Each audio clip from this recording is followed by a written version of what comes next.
Good morning, ladies and gentlemen. Thank you for joining us. We're just letting everybody get logged in real quick. It'll just take 1 second, and we'll get this party started, so to speak. I'm joined here today with my business partner and my long-term coach and mentor and friend, Debbie Grote, who runs Forward Coaching. Hello, everyone. Welcome. Hi, Deb. And today is a joint webinar for all the friends of Forward Coaching and all the friends of Brivity, but really it has nothing to do about coaching and it has nothing to do about Brivity. This is an opportunity for Debbie and I to give back to you all some of our thoughts about the economy, the numbers that you should know, and how to explain these sorts of economic indices, trends to our consumers. And Deb, the first question that popped in my mind, since you've been my mentor and coach, and you've helped me with so many scripts and dialogues and conversations and overcoming objections, why is today's conversation about economics so important to us as real estate professionals? You know, Ben, when you think about it, information is available, right? Our clients, our customers, our prospects, they can watch any news report, they can Google, they can read things, they can go on and do their Zillow's estimate. And yet it really takes that wise advisor to pull all of that together and help them interpret it. And not just interpret it in terms of what is the value of their home at the moment, because quite frankly, who knows right now, right? what is the value? But really understanding the trends, both local, national, even across the world or international. How is that going to affect possibly their real estate strategy? And I've really been encouraging, you know, Ben, for a long time, the Forward Coaching clients to have some great talking points. And what I would love to see them do today is maybe have 2 sheets of paper. And on 1 sheet of paper, you're writing down, wow, that is a great point to share with a buyer to get them off the fence. That is a great point to share with a seller to get them off the fence. And then as you guys are talking to your sphere, which you know you should be, because many of them are going to be moving in the next 12 months, now you have something concrete to discuss with them. And I think, Ben, it's just a big question that their clients are asking. So what's ahead? When should I sell? Is the market going to crash? And while none of us have a crystal ball, there are certain logical data indicators that you're going to talk about today. So they don't have to take on that burden of trying to be a fortune teller. Instead, they can simply say, well, here's some stats and some information that you should know and that we could take a look at. Yeah, I love that. I had an employee come to me one day and he said, I just got into this fight with my wife last night. I'm like, oh no, man, what happened? He said, I showed her the information and I proved her wrong. And I said, did you win? He's like, no, I mean, I won, but I lost. And I said, well, what did she say to you? And she said, you know what? Logic isn't everything and feelings aren't nothing.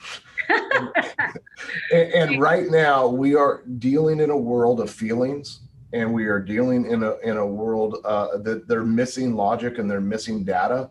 So what I want to do today is I want to bridge the gap between these people that have these feelings, these fears, these excitements, that whatever these things might be, with the data, not to prove them right or wrong, but to allow them to discover themselves that this may not be a housing market crash like 2008.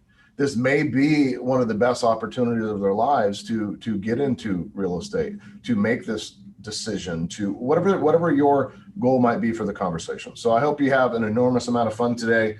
What makes it really fun for Deb and I is when you type into the chat box and when you say your ahas and you type your questions and you say hi to us and you say hi to everybody. Remember, in the chat box, you can go in and send just to panelists, which is just to Deb and I, or you could send to panelists and all attendees, and you could say something to the entire group. So we always love it when you say to the entire group, as long as you're not rude and you ask great questions. Let's as my dog said, let's just get this potty started. Let's get this potty started. That was the worst dad joke that I have today. All right, you're all welcome. Okay, here's what we know. There's a population in the United States of nearly 328 million individuals. That comprises 128 million households, or 83 million individual homeowners, and 5.6 million homes resold. So these are homes sold every year that have already been sold in the past, because this does not include new construction. This does not include lots or other business opportunities, commercial, any of those sort of things. But if you're just to look at this number, you have to double it, because there's at least two sides on every transaction.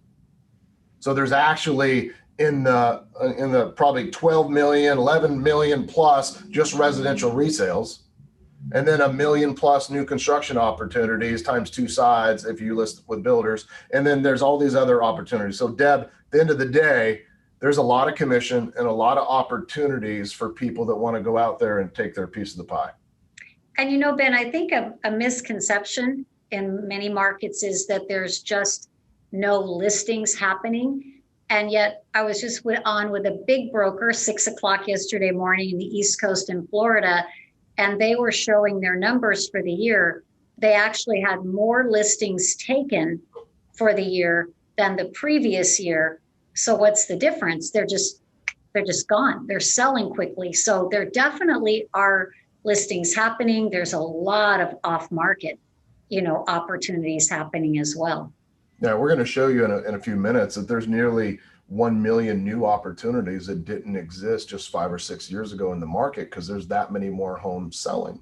Now, this is tough. This is a tough market, but it isn't hard. Hard is having cancer and still having to sell real estate. Hard is homeschooling your kids right now. Hard is having your spouse laid off and trying to figure this out. This right now is an opportunity, and it is hard for buyers and it's incredible for sellers. Yet we lived in a market through 2008, 2010, where it was extremely hard for sellers and extremely easy for buyers. They could get anything.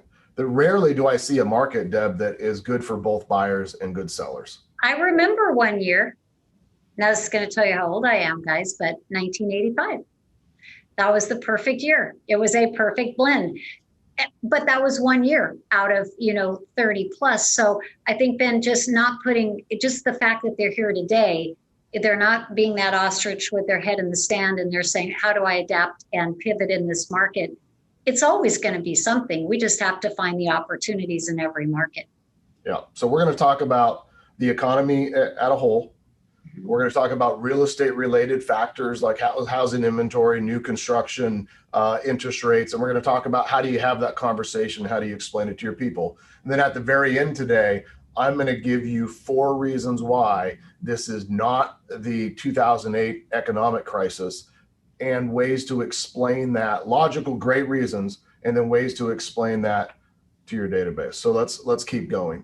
Now, inflation. Inflation refers to an environment of generally rising prices and services within our economy. As prices rise, the purchasing power of us, the consumer, decreases. We're already in 2021 have a 1.7% inflation rate, which means a product bought today for $100 is going to cost us $101.70 in a year. That increase, right? That is an important number. Now, over time, inflation's been interesting. And sometimes there's extreme inflation. That means prices are rising too high. And then sometimes there's no inflation, which means the economy is not growing. High inflation is scary. And here's why. The government uses a financial tool to slow down the economy's growth when inflation goes higher than around 2%. And what is that tool, everybody? It's interest rates. Mm-hmm. As inflation and prices rise too fast, they will increase interest rates, which has a dramatic effect on us, because affordability is more a factor of interest rates than it is of home prices. Because for every 0.5% that interest rates go up, it's 5% additional cost to to their mortgage. And that's a big number. So 2019, we saw 2.3% inflation increases. 2020, it was low, really lower than it's been a long time because of the COVID crisis that took over the world, 1.4%. But you could see in 2021, things are already changing dramatically.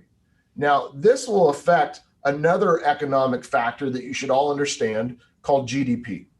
GDP, gross domestic product, is the summation of all private consumption, what all of us buy, plus all of the investments made by all of us, the government investments into roads, bridges, infrastructures, whatever that might be, plus government spending,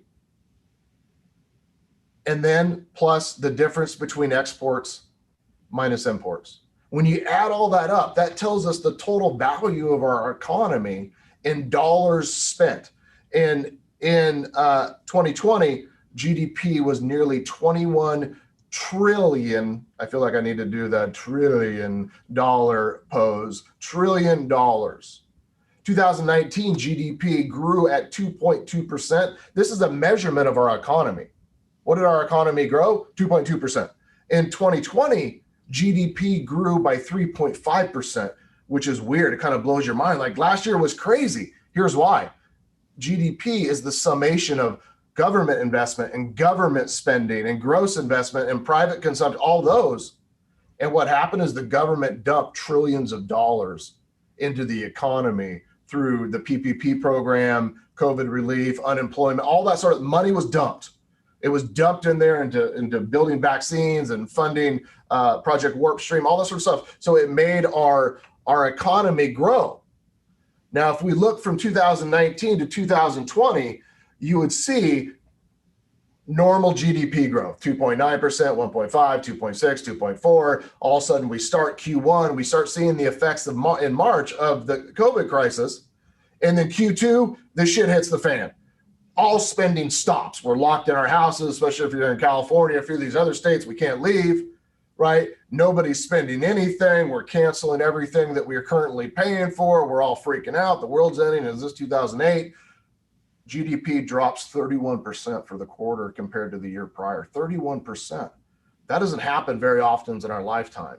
Well, by Q3, the government starts dumping trillions of dollars through the PPP program to stimulate the economy. And then by Q4, no additional government spending was really being put in there, getting a little bit back to normal. So if we look at GDP over the period of a lot of our careers, right, all the way down into the 80s and all the way up to 2020, you can see that there are periods of time with extreme growth and there's periods of contraction.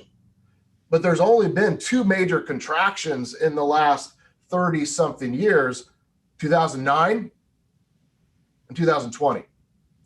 In 2009, here's what we learned.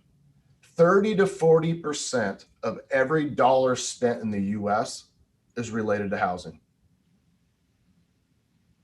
30 to 40% of every dollar spent in the world is related to housing. What you all do for a living is extremely important.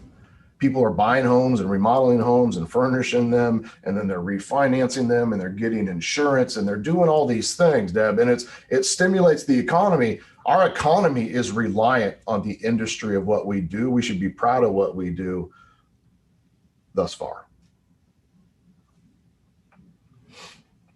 Now, if we looked at income,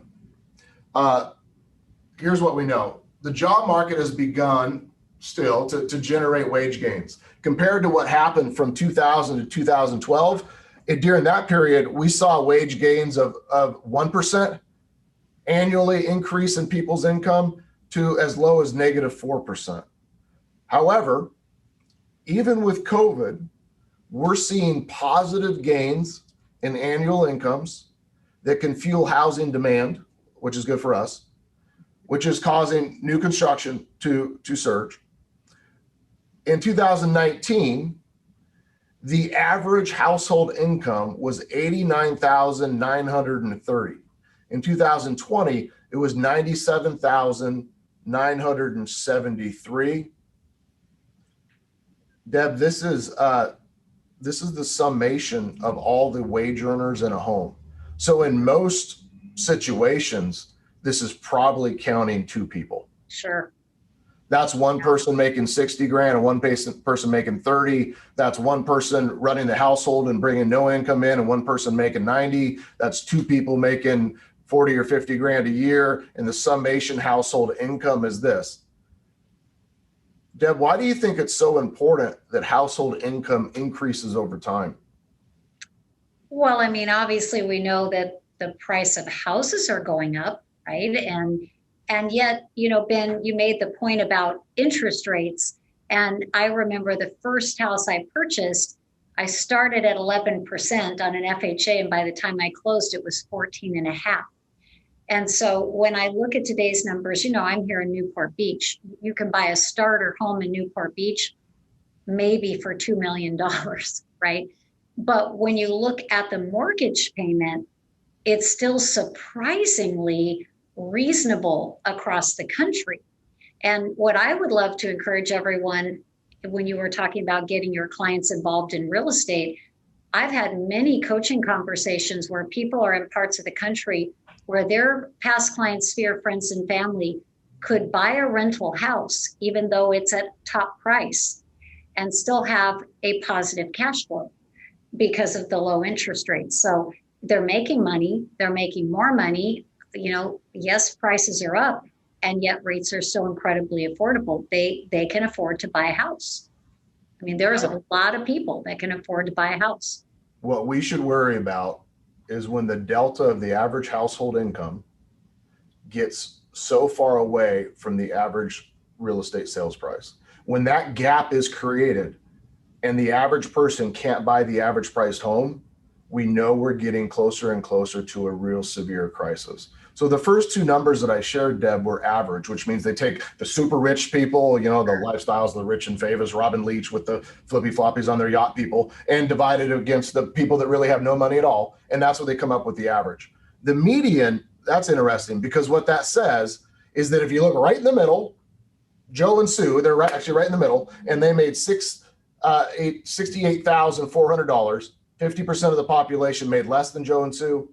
50% of the population made more. So you always have to, when you look at numbers, think about, am I looking at an average or am I looking at a median? Because they mean way different things. Now, unemployment, it's a number that we should all think about and we should all know, but I want to do a little bit of education on unemployment. This is going to sound stupid, so bear with me. Deb, people with jobs are employed. People who are jobless, looking for a job and available for work are unemployed. The labor force is made up of employed and unemployed. But here's the key factor and why I'm going through this. Number 4, people who are neither employed nor unemployed are not calculated in the labor force. Therefore, they do not show up in unemployment rates. Got it. That includes two groups, people that just aren't looking. Right now, they're staying at home, taking care of their kids, taking care of a grandparent, a family member, whatever, they can't work. And then all of us on the call, we're independent contractors, we're small business owners, we don't count.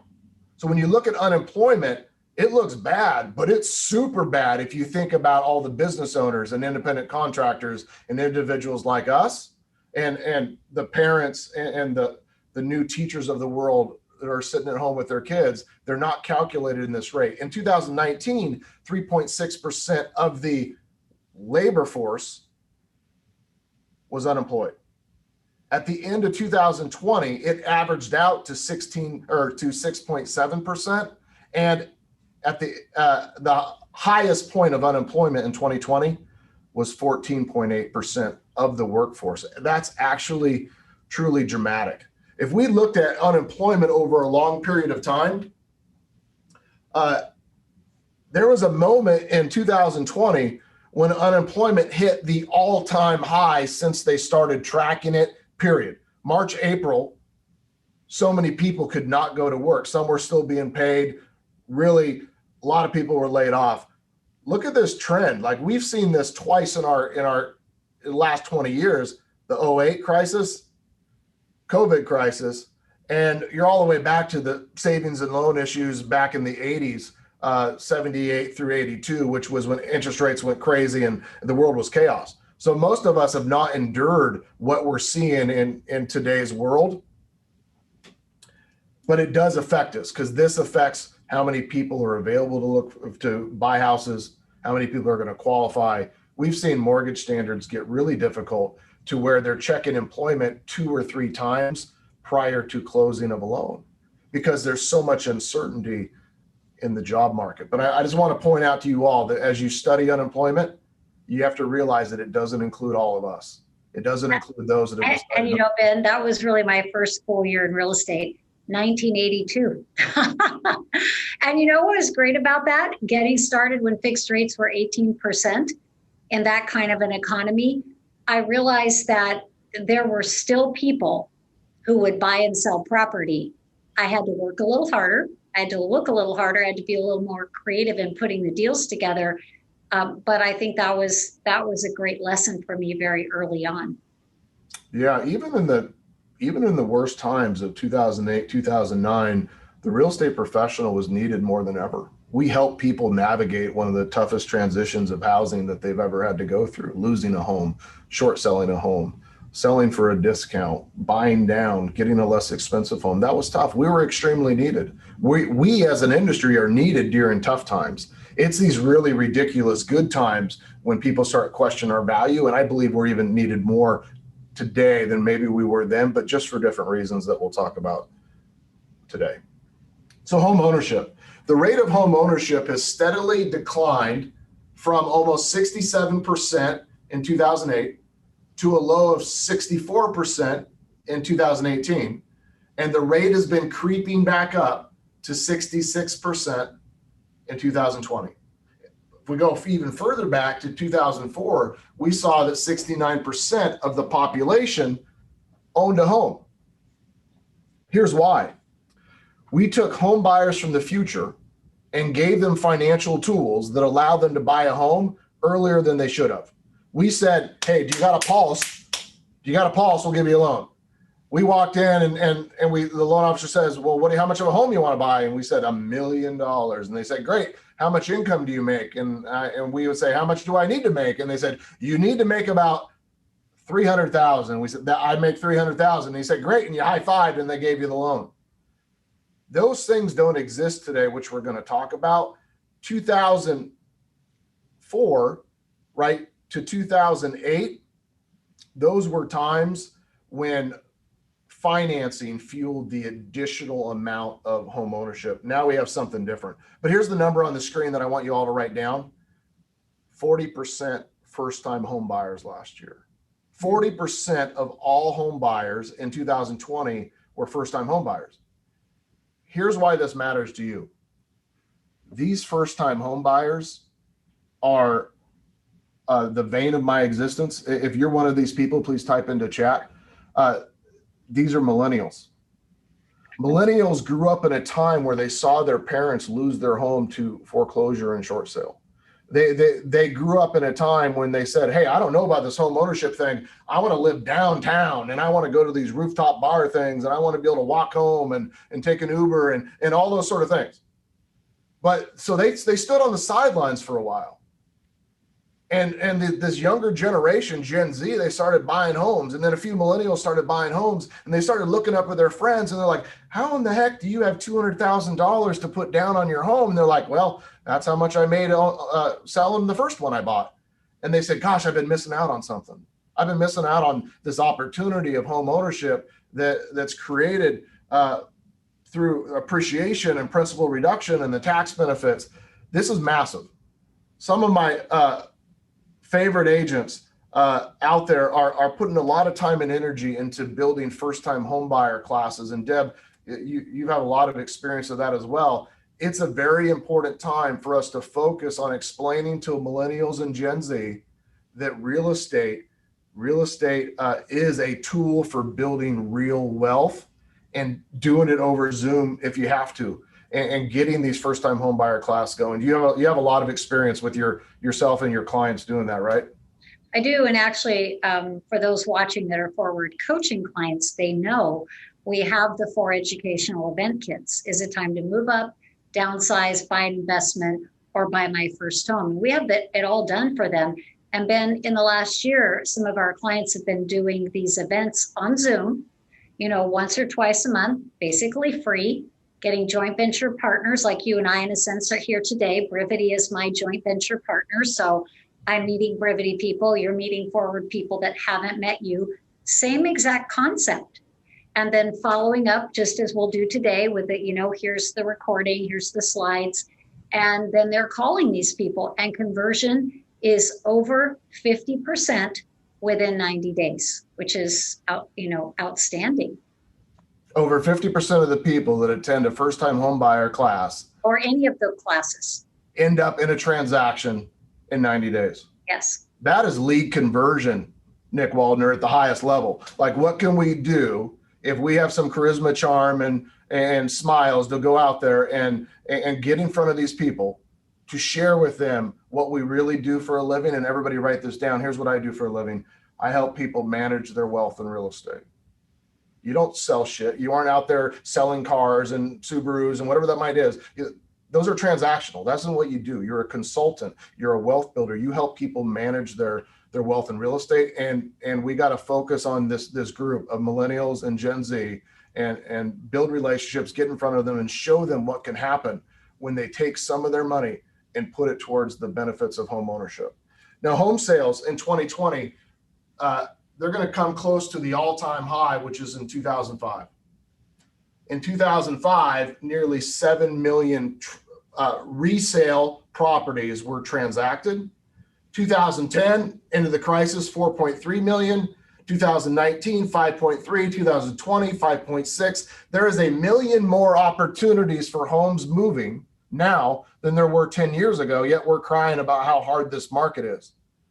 It's hard because we can't just pick up the phone and drive somebody around and collect a paycheck anymore. We got to show them multiple homes. We got to write multiple offers. We have to be more firm and aggressive. We got to get them pre-approved. We got to get them to look at lower price homes so they can overbid the price. There's techniques that you need to learn through a coach, through training, to get yourself to the next level, to write less offers, to work with less clients, to generate less leads, because you don't need as many because you can convert more. There's a million more homes, which means there's 2 million more sides just in resale real estate right now than there was 10 years ago. So tough up, buttercups.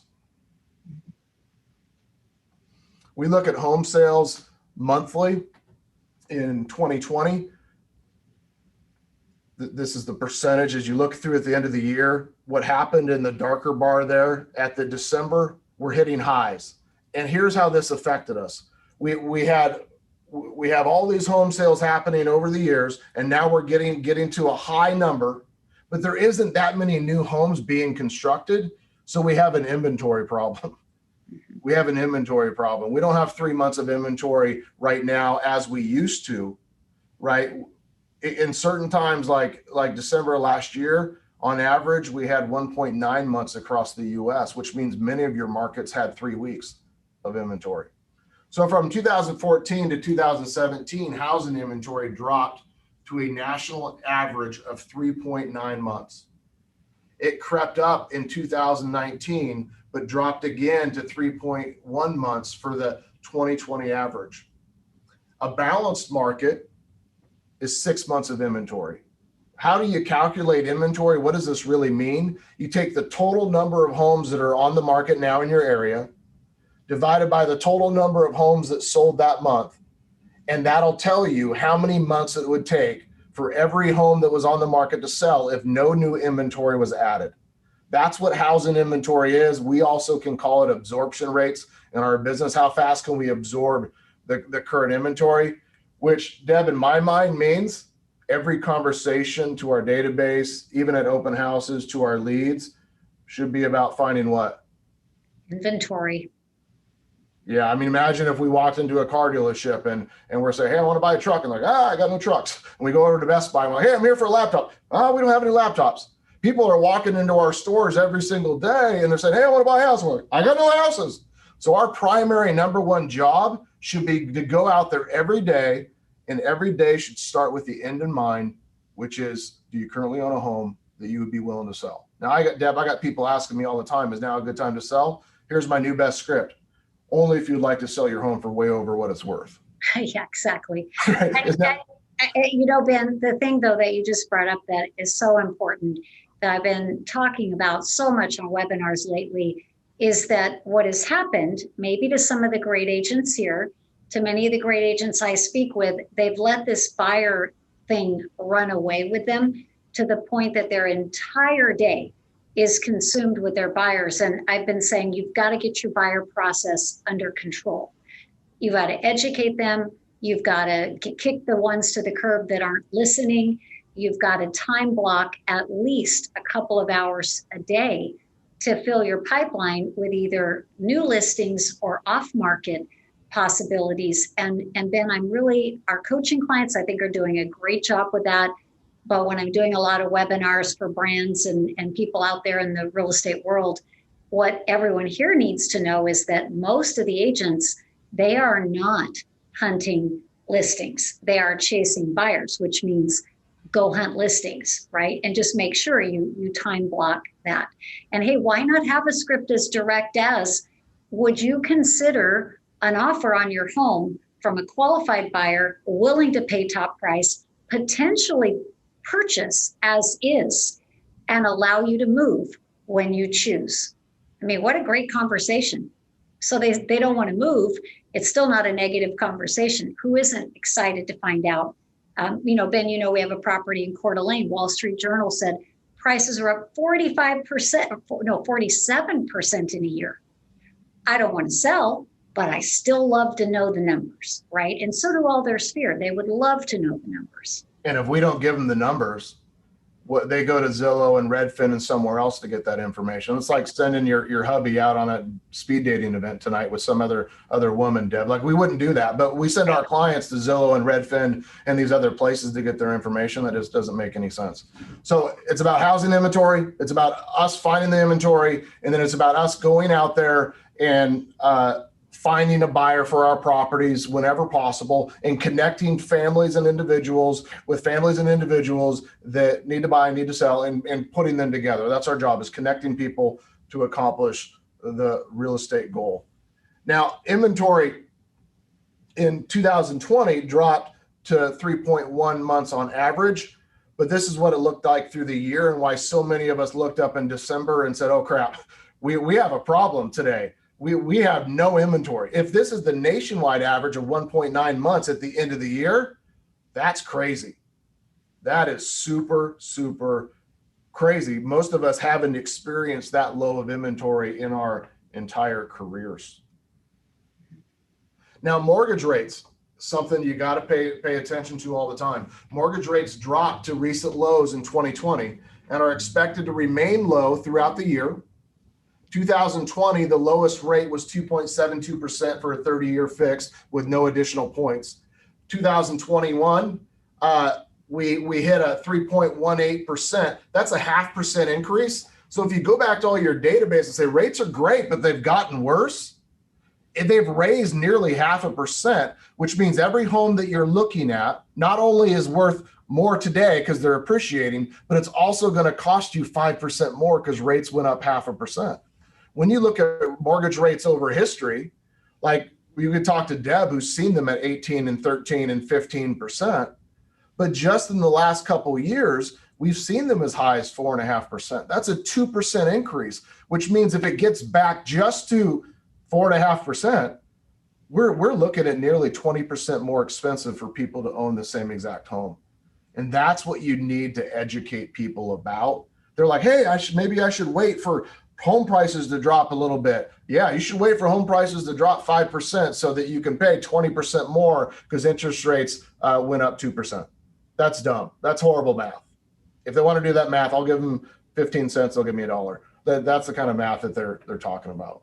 Or like Erica said the other day, Mom, maybe I should wait and save a little more money. And I said, honey, you can't save fast enough.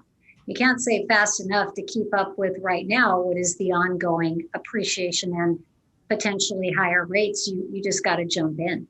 You got to get into the market. And when we think about the history of interest rates, this is one of the single best times that we've ever seen to own real estate and invest in real estate. That's why I get so mad at all of you when you sell your properties. You're giving up the lowest interest rates of all time on an asset that's going to appreciate on average 4, 5, 6% annually, and in many of your markets way more than that. That it's already locked in. You already got the loan on it. Like, as real estate professionals, you want to get rich, don't sell real estate, keep real estate. And investments today are going to perform better because the cost of capital, interest rates are at their all-time low. Look at the 80s, they're at 16.63%. When I bought my first home, the guy said, hey, you're never going to see a rate lower than this. I got 5.5% on my first duplex. I thought I was laughing. No, you never see anything like that again, right? And now we're at numbers that are basically unheard of. Home prices. The median home price rose from $271,000 in 2019 to 297,000 in 2020. That is a 9% 1 year gain. 9%. If we look over the last 30 years, homes have appreciated at 4%. 2019, nearly 5% nationwide. 2020, 9%. What? Few things affected that. Interest rates, they became more affordable. Demand, and people were doing a couple things. They were locked in their house. They were either searching for real estate or making babies. Here's the cool thing. If they're making babies, they woke up at the end of the year and now they need a bigger house. Bigger house, yeah. Right? Or they were trying to work together with their spouse and they realized at the end of that situation, they needed 2 houses. There just was not enough room. And it created all this demand. Home prices there's a direct correlation with home prices to interest rates.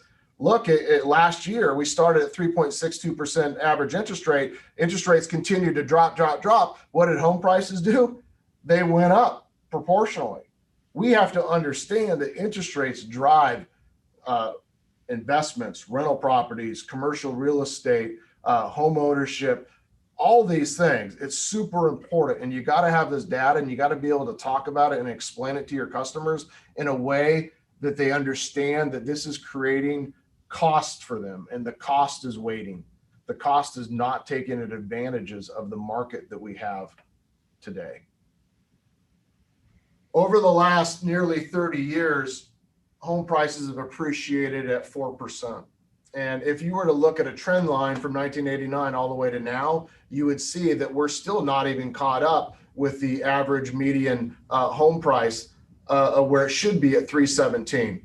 Now, here's what we know about the numbers I just shared right here is if the median is 297, that means 50% of the US has homes that are cheaper than that, and 50% of the US has homes that are more expensive. You have to know your numbers for your market, not just the national numbers. The national numbers give us insight. So what I'd like you to do, watch this video. We'll send out the recording. We still have lots more to go, by the way, but I want you to go answer these numbers for your market and what's going on in your neighborhood so that you can be the expert instead of Zillow or Redfin. There's 2 numbers that we care about when it comes to home prices: appreciation, homes worth more, and depreciation. So if we look through the last 30 years, there's only been 4 years where we had depreciation, which means we had 26 years of appreciation. So what's the big risk if you buy a home now? What if prices drop? It doesn't matter as long as you don't sell. Anybody that freaked out and sold their home in 2009, 2008, wishes they still owed that home today. You want to do something fun with your parents? Go take a list of all the addresses of all the homes they've ever owned. Go to Zillow, see what they're all worth today, and show them that number. They're going to freak out. What are you thinking, Deb? I'm just looking at this chart and I'm thinking it's not on here, but I think it was 1985. Don and I bought our first rental in Lakewood, ugly little tiny, house, 3-bedroom, 1 bath. The market started to tank, in the early 90s, and it went down in value. I think we had paid $165. It went down to $135. We thought, oh, we better sell. We sold it, got out. Yay. He just sold one just like it for $725,000. And this one was in horrible condition. Ours was average. So that was a stupid mistake. And back to the point of, Ben, I think we should maybe talk a little bit about, I hear from agents all the time saying, but I am afraid to tell my buyers to compete and pay these high prices because it can't last. It's going to crash. They're going to hate me. They're going to lose money. And you know, I think there's one type of advice we might give to someone who is an investor and doesn't have to be in the market or doesn't want to be in the market versus someone who has to pay to live somewhere. You know, you have to pay rent. Rent is not cheap. Money right now is cheap. And I know that this is holding back some of these agents because they have great integrity and they don't want to give bad advice. So I hope this helps them see that there's more than one way to look at this equation. And Ben, I haven't seen the data lately. How long does the average homeowner stay in a home? It used to be 7 to 8 years, and it's closer to 9 to 11 years now. Yeah. So if we look back, you know, in any of your markets, say 10 years ago, if it had gone up and down a bit, would they still be okay? Yeah. Here's another number for y'all to write down. There is nearly $1 trillion more of net worth in people's primary residences than they have in their retirement accounts. If we took the value of everybody's retirement accounts and we took the value of everybody's equity in real estate, it's nearly $1 trillion more in equity in real estate. What does that tell you? That real estate is one of the primary drivers of wealth in the United States and Canada and some of these other places. I want you to really think about that. We're not fortune tellers. But here's something I can guarantee. There isn't a property that my dad drove by 30 years ago that he says, gosh, I'm sure glad I didn't buy that. It doesn't exist. So owning real estate for a long period of time is the secret to wealth. When people say is now a good time, unless you're trying to flip it in a couple of years, because I can't tell the future, right? But if you can afford the home you're buying today and you feel confident about that and you want to use this as a way to build wealth, then this is an excellent time.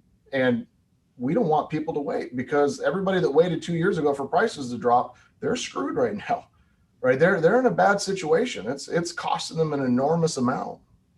Well, I think, Ben, we have to remember too, there is more to it than just appreciation. I mean, I know in my husband's parents' generation, you bought a home so that you could pay that home off and have a place to live in your old age. It wasn't like, well, how much money can we make on this thing in 2 years? And I know that that's a thing that our buyers talk about. Maybe something we also have to help them realize, though, is there is more to it than that, right? Because it is pretty easy.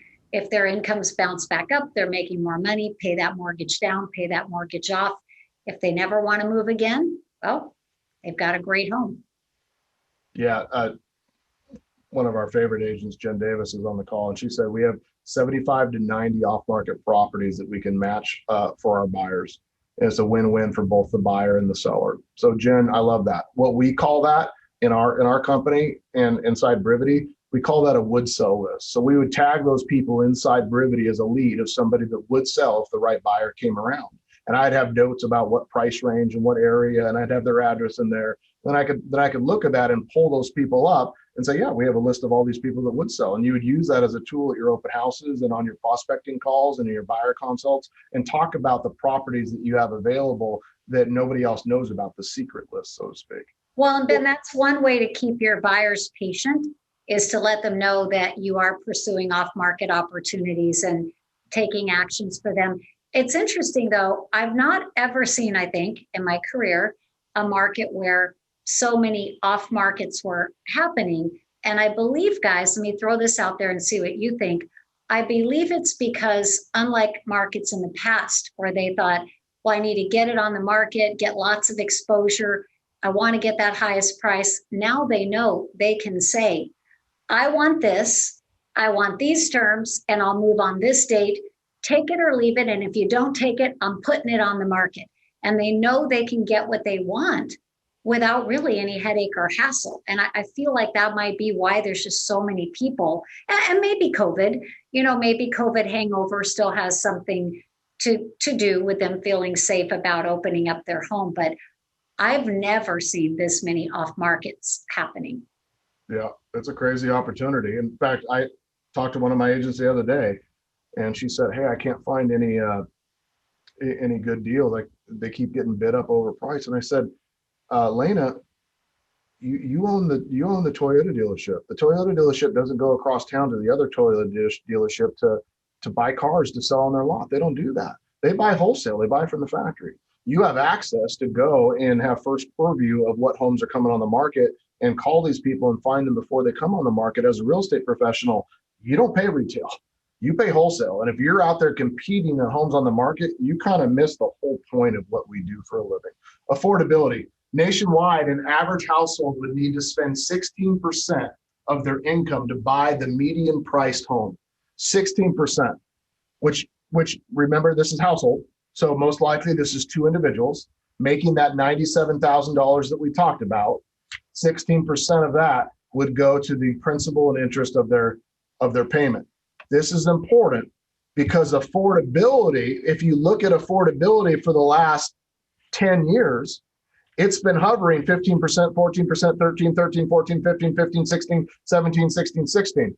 What keeps affordability at par right now when prices are rising? Two things: incomes are increasing and rates have dropped. Mm-hmm. And if rates go up, affordability is going to look a lot closer to 05, 06, 07, 08, because the cost of capital has kept the affordability index in check. And we have to really understand that the interest rates are driving that. Now, what's happening in the distressed market? We saw distressed properties be massive pieces of our economy in 2008, 2009, 2010, et cetera, both for foreclosures and short sales.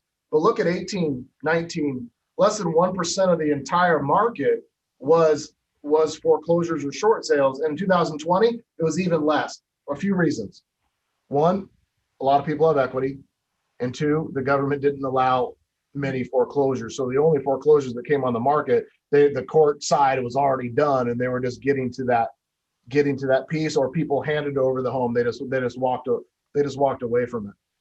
New construction, we haven't hit this level of new construction home sales or new construction home starts since 2007. We broke over 1 million brand new construction home starts. The information I read the other day says we're still short nearly 3 to 4 million homes to take care of the current demand for housing. That's massive. So we're going to see new construction continue to rise, only tapered by a few things like lack of tradesmen, people to work, and cost of materials, because they're getting ridiculous. I don't know if any of you have had opportunity. Screw Bitcoin and stock of your brokerage and plywood. Forget about all that. Yeah, what do you say? Plywood. Plywood. A single sheet is $400 now. Yeah, you buy a piece of plywood. It was $6, 2 years ago. It's gone up 800%. Anyway, it's stupid. So Ben, really quickly, just to go back for 1 second on the notice of defaults. So we have a great client in Forward Coaching. Some of you heard Robert speak on the last Build How event, and he is working here in LA, Orange County, Riverside County. He'll earn probably close to $1 million this year working notice of defaults. So they have now emerged. Now, what he said that's unique, because he's very experienced at this, is they're not in Newport Beach, right? They're not in the higher end areas necessarily, but the outlying areas, starting to creep in though into some of the higher end areas. And his point was, these are people who they didn't make their payments, now they got behind, or a business severely impacted, like a friend of ours who owns major auto body repair. People didn't drive, they didn't crash. His business was down 35%. So if these people have homes with massive equities, they're seeing prices are high, they want to sell. They take that money, restart and reboot their life. So you may start watching those notice of defaults in your market. That, if nothing else, could be a great pipeline of off-market opportunity. He's selling most of them before they go to market, and he's actually creating a program for us on this that is going to be done for our Forward Coaching and Brivity customers. It should be done by June. If you're thinking like, how do I market all these people and how do I get in front of them? What do I say to them? Deb and I are doing, just side note, we're doing a free event. It's our second Built How event. We had over 5,000 people attend the first one live. Our second one is June 17th, by the way, write that down.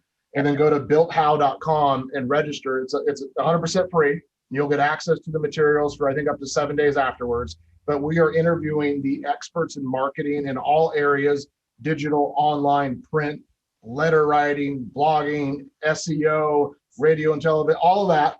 You're going to get access to the best people in 20-minute chunks and segments. So just claim your spot. BuiltHow.com, June 17th. It's going to be super fun. You're going to enjoy it. But back to our economic thing. I had this feeling, Deb, that the commercial world was going to get hammered. Yep. And unfortunately, the data is not supporting that. Retail vacancy rates went up 0.5%, but not a lot, to 5.1%. Office went up probably the most, nearly 1.5%. Multifamily vacancies went up, but that one's probably more dramatic that we're going to see because people couldn't be kicked out for a while. Industrial, really, really low because industrial's strong right now. What we don't know is the long-term impacts and how much PPP and these other government stimulus programs affected commercial. There are some great commercial opportunities out there in the world. I'm buying a lot of commercial real estate right now with my partners and friends. So I think there's great opportunities, but we're not seeing what I thought was going to be the commercial apocalypse of 2020. It just hasn't showed up. This hasn't showed up yet. Write this down. In 2020, high net worth individuals, Robin Leaches, right? They put 15% of their net worth into real estate. This is a lower number as it's been for a long time. And it's not because they invested in less real estate. It's because one other number on the bottom went up dramatically, which is the stocks. The total value of their stocks went up so dramatically over the last couple of years. S&P 500, I don't know if you put your money in an index fund like VOO or something like that, what you realize is you got 26%. Right? That's a massive increase in the value of those stocks in their retirement accounts. So it outbalanced it. But now they're starting to get a peak. So this is a conversation we should have with our friends and family. Hey, just out of curiosity, have you considered making real estate a piece of your retirement and your wealth building strategy? I would love to sit down with you for 5, 10, 15 minutes and talk about some of the opportunities that are out there, like vacation homes, investment properties, commercials, rentals, duplexes, any of those, and talk about some of the benefits financially, the tax benefits, appreciation, and cash flow that can be created. So you don't wake up one day and all your eggs are in one basket and that basket falls apart when the stock market crashes for that year or two. Would that be of value to you for us to, get together and talk about it? That's a conversation we should be having with everybody, right, Deb? Right. Oh, and on the commercial side, your good friend, Troy Malott, launched recently our commercial course. And what I loved about what Troy said on the first webinar, even if you don't want to sell commercial, learn about commercial so that you can be an investor. And then as you're working with your past clients in Sphere, if they want commercial opportunities and you don't sell commercial, find a friend in your market center, your office, your town that you can refer those commercial buyers to, because I think there's a lot of untapped potential, Ben, in their databases of people who are transacting in the commercial world, and they're not tapping into it in any way just because they're simply not paying attention to it. Yeah, everybody out there should take Troy Mallott's commercial course, even if you're residential, so you can talk more intelligently to your clients and hand over referral fees that are most likely, or receive referral fees that are most likely 3 times the value of your average commission in your market. You should take that program for sure. I don't know when the next one starts, but a couple of months. You guys can just email me, Debbie@forwardcoaching.com. We'll put you on the wait list for it. Okay, so last piece of today, we're going to talk about answering the question from our consumers: Is this the 2008 crisis or not? And it's the most asked question that I get from my agents and my friends, and from people that endured that, and from millennials thinking about their parents. So here's the data. I can't tell the future. I'm not putting my guarantee, but here's the data that I want you to write down. There are 4 points that you should think about when it comes to overcoming this objection. Is this a bubble? Are we walking into something new? So we're going to talk about that. With the real estate market, just encountering these massive surge in prices and super low inventories There's a backlog of new construction. Many of our friends and family are sitting back wondering, are we headed for another crisis? When we think back to we'll call it the Great Recession, because we're not old enough to have lived through the actual real Great Recession. So this is the Great Recession of our time frame, right? Nearly 15 years ago, this housing market crash started to unfold. It was fueled by a few things: low interest rates, loose mortgage standards, an unshakable faith of home ownership, meaning we all saw home ownership as building wealth, and it became too easy. Anybody could buy rentals, right? Home prices rose at record rates, just like Bitcoin over the last 2 years. I'm like, oh, this is the new get rich quick thing. I don't have to work. I can just buy stuff and then I get a check. And the bubble burst. And when the bubble burst, nearly 9 million families lost their homes to foreclosure or short sale within a short period of time, from 2006 to 2014. In some markets, housing prices plunged nearly 30%. And there was a collective loss of equity across the United States of $7 million. Wiped out, eliminated during that period of time. And that's why we all feel this fear of, oh my gosh, this is going to happen again. I know Deb and I last March, when COVID was happening, we had that feeling. We didn't know if we should pull all of our money out of our stock accounts. We didn't know if we should cut all of our expenses. We didn't know what we were going into, but I felt that fear, Deb. It reminded me of 2008. So here are the factors that I want to talk about today. Factor number one, why we're not like 2008. We have more stringent lending standards. The loose mortgage practices of the previous era brought down some of the largest banks. By the way, it created some of my favorite movies out there. The Big Short, Margin Call, like those movies are so incredible. You guys should all watch those. They brought down mortgage companies, title, real estate brands, builders, developers, right? The fallout of this crisis, the economic crisis back then, forced Congress and the government to create new guidelines and ramp up a department called the CFPB, the Consumer Finance Protection Bureau. This put the screws down on lending standards, included things now like we have to have more stricter income verifications and more stricter asset verifications. We have to check for employment. And there's just this whole new list of things that have to happen before these loans can be sold out on the market, right? Right. That doesn't exist anymore. We coach, mortgage, escrow, title, really the whole industry. And lenders are telling me that it's back to old school underwriting. That they're really not just having a standard. They're looking at each file. They're looking at people who are self-employed. What kind of businesses are they in? They're looking at jumbos cautiously and differently. And it's changed a little in the last couple of months, but at first it was just very, very strict. And we hope they learn from those movies, right? And we learn from those mistakes and don't make them again, we would hope. Bottom line is the mortgage industry, home financing, it's more robust, it's safer, there's more double checks and triple checks out there. We aren't giving zero down loans anymore. We aren't giving 80-20 loans. We aren't doing variable rate loans that change all the time. Like, that doesn't exist. So that piece of the pie is not an element that did exist in 2008. It does not exist today. Number two, forbearance. When the housing market crashed in 2007, there was an influx, massive amount of foreclosures that pumped in housing supply into areas that had falling prices or weak labor markets. Think of like Nick Cameron, who's a forward coach in Modesto. Right. Modesto crashed. Modesto was fueled by Sacramento, Michigan.